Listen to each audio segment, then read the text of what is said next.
Hi, hello, it's Shrimpchu. Welcome to a wet and windy day made me extra feel like playing spooky games. Is the UK weather behind my love of spooky things? Probably not.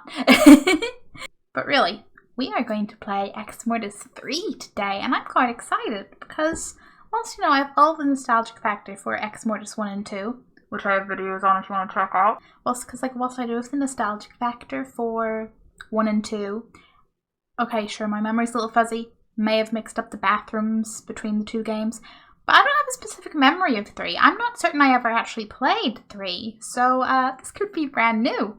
Or we're going to get into it and I'm going to be like, oh, yeah, that, I do remember it actually. Either way, it's going to be fun, it's going to be spooktastic. Now let's go get started.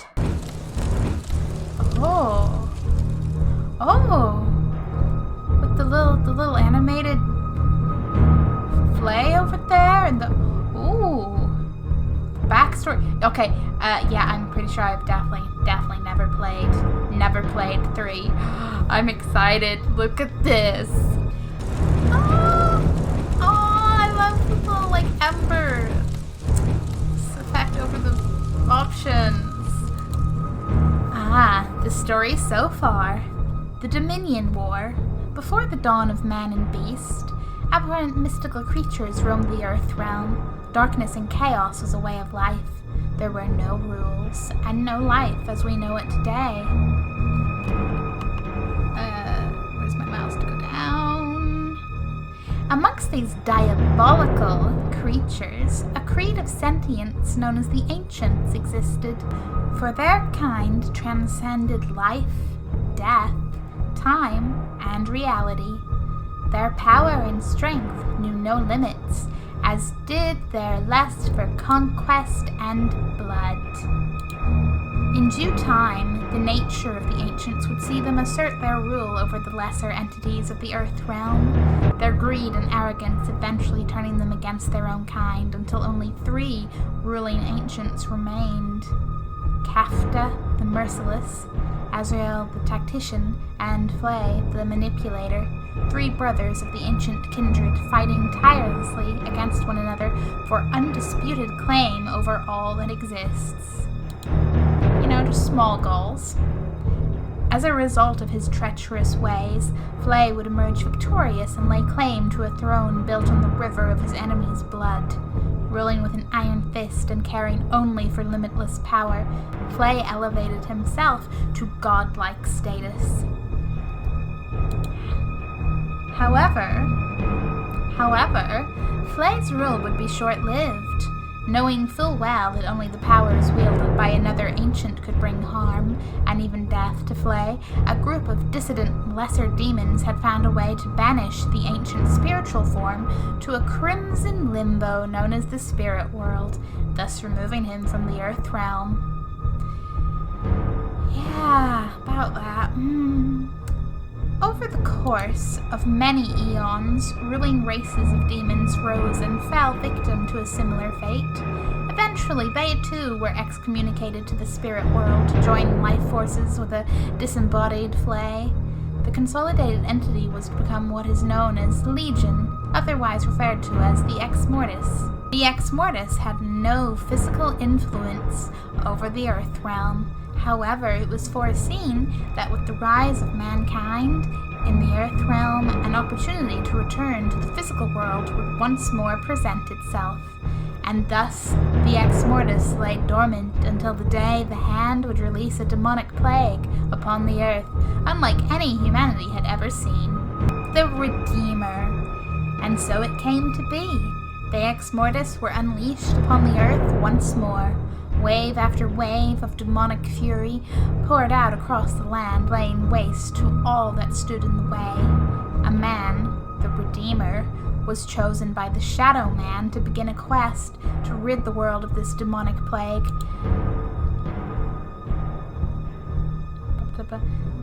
A quest that would see the Redeemer's soul forever anchored to the spirit world, for it was his selfless acts of blind faith that allowed him to be successful, and before long the link between worlds was broken, and the Exmortis was forever removed from the earth realm. Mankind had received a reprieve, albeit a temporary one, for one member of the Exmortis remained, its leader, Flay. And once more, as a result of the Ancient's treachery, the Redeemer was slain and Flay remained unchallenged in his return to rule over the Earth realm and the remnants of humanity. But the Redeemer shall rise again, and Flay's dominion will be once more. But the Redeemer shall rise again, and Flay's dominion will be once more. Will be once more be challenged. Will once more be challenged.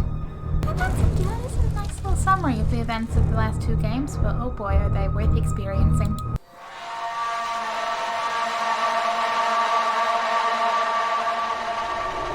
Exmortis.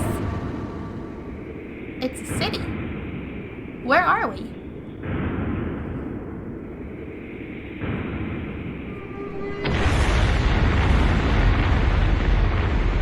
Well, that was bright. That's not good. But I didn't expect good, knowing the events that have already happened. Chapter Extinction! I'll be backtracking slightly. Upon the wings of fire and devastation I return, reborn into a world that I once knew.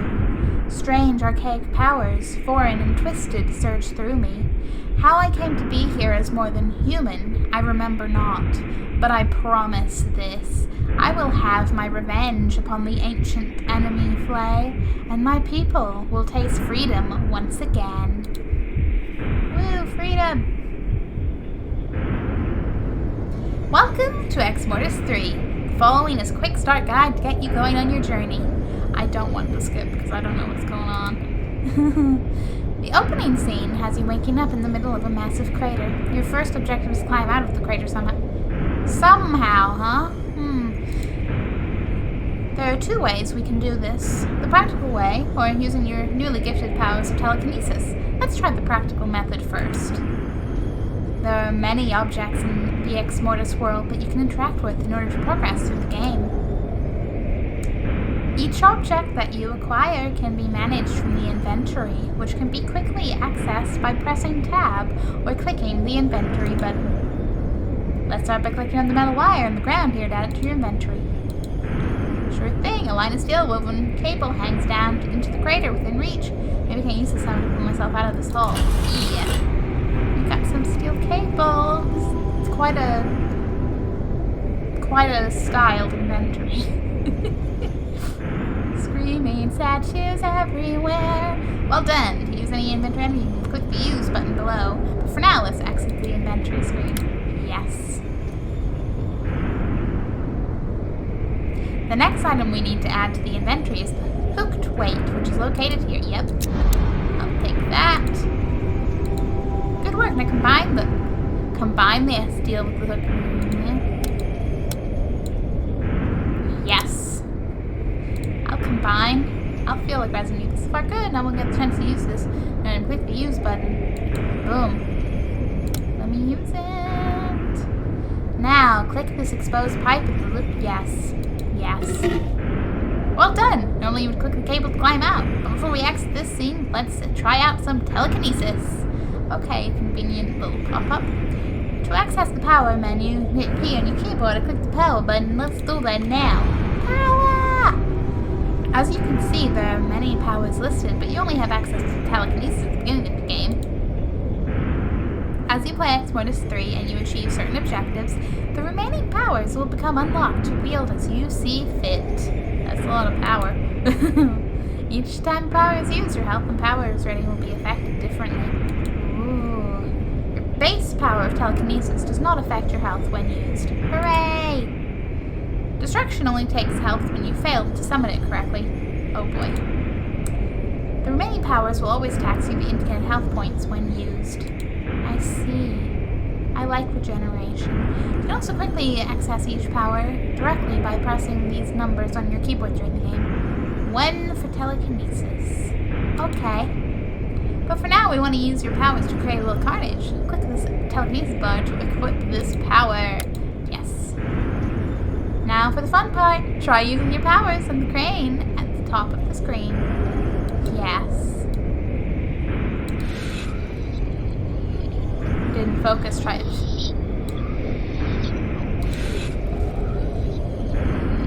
I see. Oh, this is gonna be a... stop the thing in the thing. I sense some deaths up ahead from me, like, messing up with that. Nice work! Throughout the game, you'll present situations with that... Nice work! Throughout the game, you'll present with situations that can be solved with your powers. However, nearly all situations will also have a practical solution that tends to score higher. Let's view our powers, vitals, health. Starts the vitals menu, which is yes. V for vitals. There are 3 main: health, powers, and mercy. Ooh, mercy. Yeah, health is health, you know. Gets too low, you lose power access, and you face possible death. Powers. The higher powers, the easier your powers are to access, and the stronger you will be for the final showdown. Mercy. Throughout the game, you are presented with moral choices when interacting with characters. This stat reflects your nature. Okay. The mercy stat will determine how good or how evil your final character is. Oh, is there a choice? Is there, like, 2 endings, perhaps, depending on that? Yes. Goodbye, menu. Those were the basics of Exmortis 3 gameplay. I wish you well on my journey. I wish you well on your journey, my friend. Thanks, buddy. It would be rude. I'm back! Finally, I have returned to the world that I was ripped from so long ago. I find myself in the center of a smoldering crater. My return must have been spectacular to watch, from a distance at least. Well, we did watch it, and you did create quite the big old cloud. A little bit of a mushroom cloud. Let's climb. Checkpoint! A staff has been skewered into the ground. Simple means what was. When I gaze upon it, memories start flooding back. Maybe you can help me remember how I got back home. Click to play chapter Exile. Yes, Exile sounds like a good place to start. See how we got back home, yeah. I remembered the endless void, a crimson prison without bars, removed from my world and flung into limbo, condemned to roam forever alone. Ah, yes. The very red spirit world. It's pretty, if nothing else. Another thick layer of cloud and heat haze forms what could be considered the base of this layer of hell. The mountain structures jutting through from below indicates that there is solid ground somewhere deep below. Occasionally I will come across a monolithic apex jutting through the cloud base from mountains deep below. Indications that somewhere in this limbo a solid ground exists, one I am yet to find. Up ahead I see one of the many summoning totems that litter this endless world. Using the summoning technique in this object opens up a portal to another part of this crimson limbo. Okay. Shall we go places? How does he want summoning there? What's this? This torch looms over the pit in the ground. Upon its staff, etched a graving in the language of the ancients translated as power, hatred, vengeance. Looks somewhat like a well. It's protected by what looks like a magical red force field. Is this to keep me out or to keep something else in? That's an excellent question. Do we want to find out?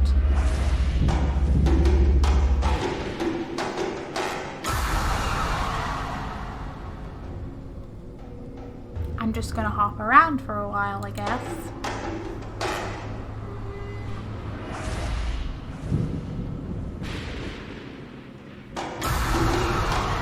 Ooh! An arrangement of small cubes form a strange shape bobbing up and down with the winds. This strange object fills me with an overwhelming urge to exact a revenge most foul upon the ancient flay. Wow, that sounds like the vengeance that well needs. Yep, vengeance cube. Bum, bum, bum. Onwards.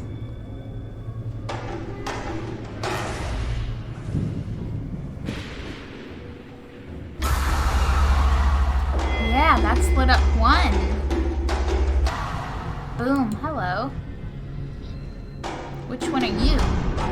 Power! overwhelming sense of archaic power. Yep. Woohoo! Hatred cube. A uniformly arrangement of cubes. It's been an overwhelming sense of hatred. Okay, we have all 3 cubes. The hole in this well looks like it plunges deep into the ground. It is no longer protected by a force field, so I can send myself cautiously into its depths. And we hear ominous whispering. Nothing could go wrong, right? Here goes nothing. Oh. The silo-type hatch seems to have led me into this cavern deep beneath the surface of the spirit world. I get the feeling that this place has been left untouched for a very long time. Yeah.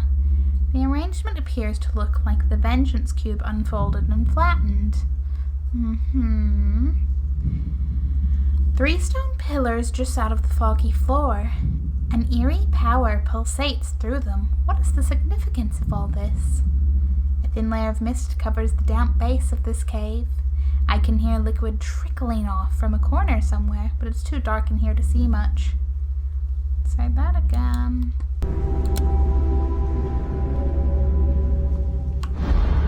Power cube. Yes, now hatred cube. There you go. Have your little ancient cubes. Oh, okay. Portal. Got it. I was about to be, things go dark. Portal. A glowing red portal has materialized in front of me. Its ominous red glow warns me off, but I haven't come this far to turn back out of fear. Plus, could it get any worse? Could it? Probably, but let's find out. Well, the chains were reassuring. End up in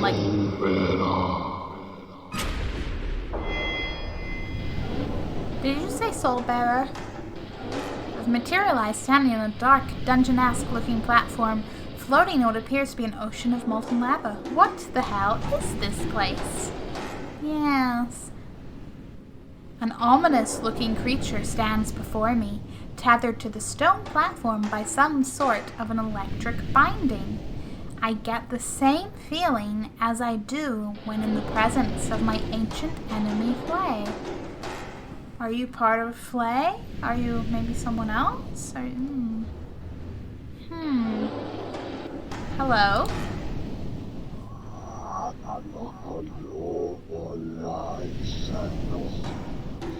An eternity of patient...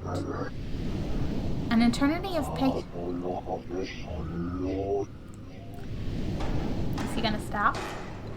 An eternity of patient torture have I endured, waiting for this very moment, waiting for you, soul bearer. Yeah, who are you? Who I am matters not. Who I was, however, harkens for a tale spanning an eon wrought with blood and treachery, a history that you are familiar with, for your mere presence in this purgatory does indicate enlightenment of the story of what was.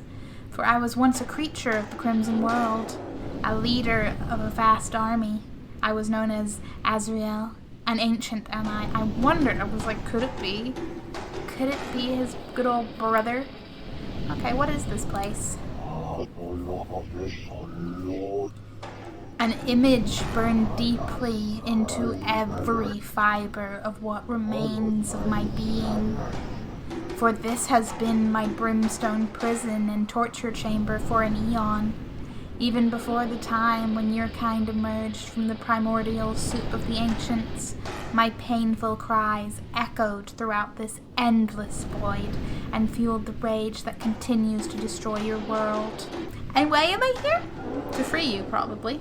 We're gonna team up against Flay, maybe?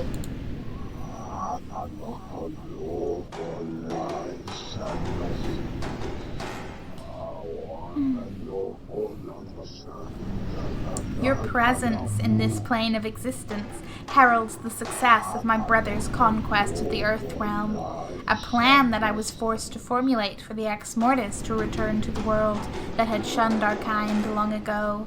Flay's return to rule over your world was inevitable, but but it has also brought you to me for a chance to save humanity and to exact my revenge. Okay, yeah, because we thought maybe he did kill you, so yeah. Flay had led all to believe that I had been destroyed in order to solidify his rule over my armies and the Crimson World. Before you found me, only he was aware of my ongoing existence.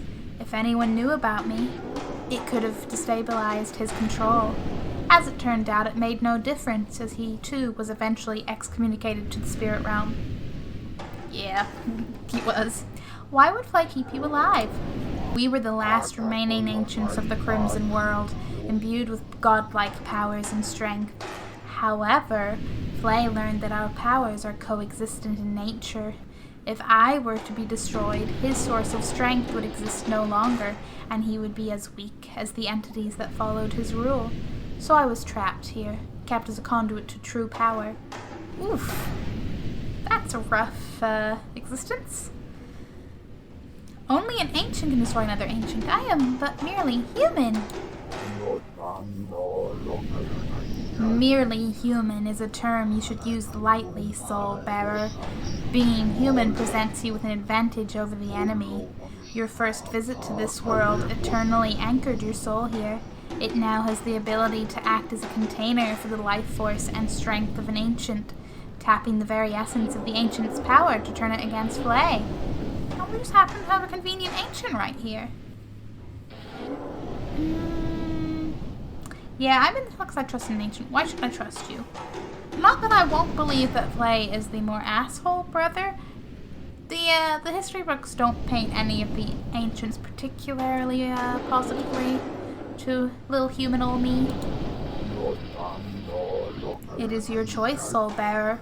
You can choose to forget me, float away from this prison of mine, and forever roam this blood-red limbo, condemning your race to an eternity of torture and slavery. Or you could take the only option available, giving you a chance to live on and rebuild a world that was once thriving with life. I think the choice is obvious. Why do you need me? Why can't you confront Flay yourself? There is nothing that I want more than to be the one dealing the killing blow after all this time.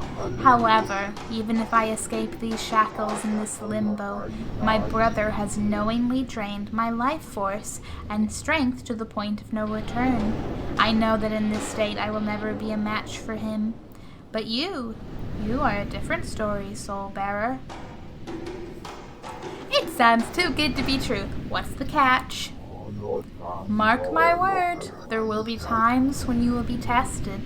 Never has a mortal been imbued with the power of the ancients. The physical toll upon your body each time you use these powers is hard to anticipate. Be mindful of your physical well-being at all times. You will need to save your strength for when you inevitably confront Flay. Revenge will be mine! What must I do? Whilst your enthusiasm is encouraging, you will need to remain focused and fleet of mind for the task ahead. Firstly, you should be aware that there is a condition on us proceeding, Soul Bearer. Once I have transferred my life force, strength, and powers over to you, I need you to use those powers to destroy me once and for all. What? Destroy you? What? I mean, I think you might be a bit done with all this shit, but, yeah. I am no longer meant for this world or the next, Soul Bearer. I grow tired of this torture and wish to leave this place for the endless rest of oblivion. For I know that in trusting you with my powers, revenge upon Flay shall be sweet. I have faith in what is to come, and for that reason only, I choose to let go. Do you agree to this condition? I just double check, is there another way? Because I'd love to see you get your revenge personally. I am afraid not. The portal that shall open will only work for you, Soul Bearer. If you do not end my suffering, I will be forever trapped and tortured in this place. I beg of you, put me to the sword, or know that I shall use every resource at my disposal to ensure you suffer the same fate that awaits my brother. Yeah, you have my word. Then it is done. Shortly after I invoke the rite of transfer, a portal shall open above me. It is the pathway you will need to take to return to the world you were taken from so long ago. I am kind of wondering if the whole, save humanity from torture and all, but I feel like if it's been any length of time compared between now and the end of the last game, is there any humanity left? Because, shit wasn't looking good for the Exmortis in the second game, never mind now Flay's, victory dancing wherever he is. But anyway, remember to follow through on your promise before venturing forward on your journey. I now ask you to open your heart and your mind. After it is over, I will be at the mercy of your word. Good luck with your journey, soul bearer. May your sword plunge deep into the heart of the scourge. Okay, I am ready.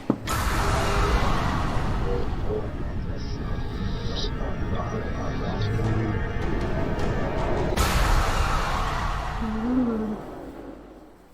Powers! New power added. Telekinesis! Yes. Okay. Oh boy. The ancient Azrael is slumped on the floor, drained of all strength after transferring his powers into me. The question remains, should I spare his life or keep my word and put it to an end? I mean, I don't think this guy has any better prospects. And we kind of gave him our word, and I'd like to be a shrimp of my word, so,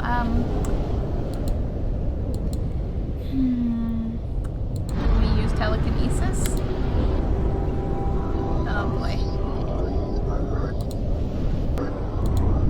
Woo! Felt anything like this before. Azrael squirmed, suspended in midair by the ancient powers that surged through my soul. Alas, it is time to end the ancient suffering once and for all. Side to side. Okay, yeah. Bye-bye. Oh boy. What a way to go. But, yeah. After what seems like an eternity of being trapped in this hell, this portal is the final step I need to take to return to the physical world. With Azrael dead, I am truly the last bastion of hope for mankind. No pressure. Let's go!